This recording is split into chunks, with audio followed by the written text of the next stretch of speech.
What is up, everyone, and welcome back to Jovi TV. There's a lot of progress going on now with the C8 with all the big presses, and in this video we're going to quickly take a look at the potential of the new Corvette's tracking abilities. Let's get right to it and how it performs compared to the previous generation. So MotorTrend was able to beat GM's statement of 0 to 60 in 2.9 seconds.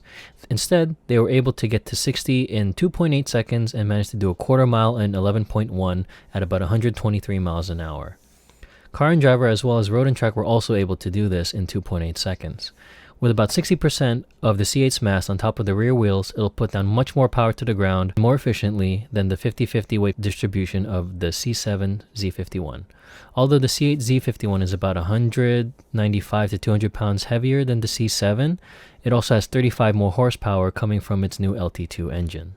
In the corners, the C8 scored an average lateral G of 1.04 on MotorTrend skid pad with the Michelin Pilot Sport 4S's included in the Z51 package. MotorTrend mentioned that they did not like the understeer behavior of the C8, as a C7 Z51 did as much as about an average of 1.1 lateral G on the Pilot Super Sports. Most of the press also notably expressed that the C8 doesn't like to oversteer, and if you give it a bit more throttle to correct it, you only get more.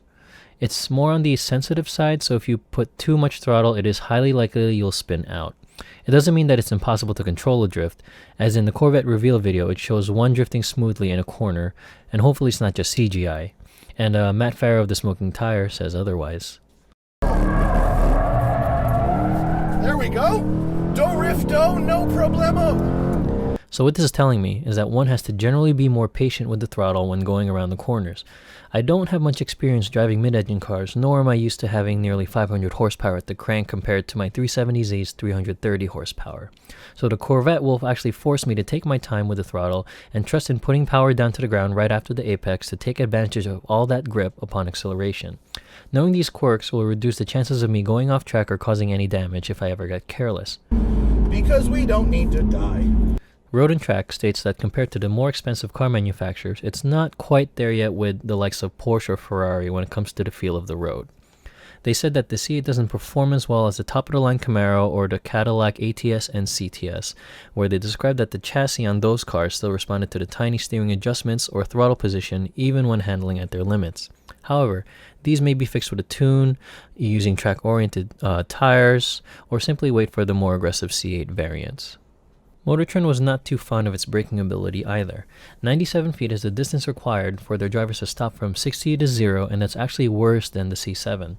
Braking is just as important as any other skill on the track, and if you want to get improved lap times, your brakes have to perform consistently and efficiently. The more time you take to get down to a certain speed, the more time you're actually losing. Car and Driver's opinion on the C8 brake-by-wire system is that it seems a little iffy as well. Even though you're able to switch driving modes, the test drivers were not able to actually feel a difference in modulating the brake pedal when at its limits. They also mention that the C8's ABS activation happens before the pedal reaches the end of its travel, especially when the braking zone is not particularly smooth. Where the C8 really shines is its ability to put down a great amount of power while exiting a turn, coupled with its quick-shifting DC2 transmission, which shifts in less than about 100 milliseconds. Although I would have preferred a traditional manual, maybe even a sequential shifter. I mean, come on. But nonetheless, the new Corvette provides predictable and consistent power delivery out of a turn from its pushrod V8 coupled with its Tremec transmission combo. And then where the real shocker happens is right here. At the end of a long sweeper, where that front end is still gripping, that's when you go, oh my god, that's amazing! Car and Driver also points out that the C8 surprisingly has less forward visibility than its predecessor. As a general common feature in mid-engine cars, forward visibility is usually improved due to the naturally shorter nose where you'd normally find a big engine. This is not the case with the C8.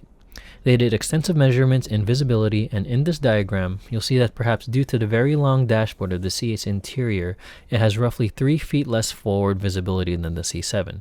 Is this a deal breaker?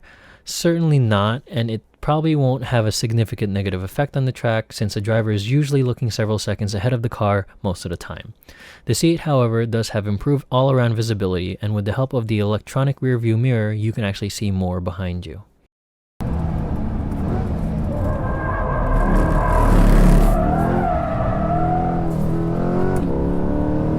Whoa! Alright, I'm gonna cool her down now because we're going back in, but Oh my God, are you kidding me, folks? It's amazing. I mean, it is amazing.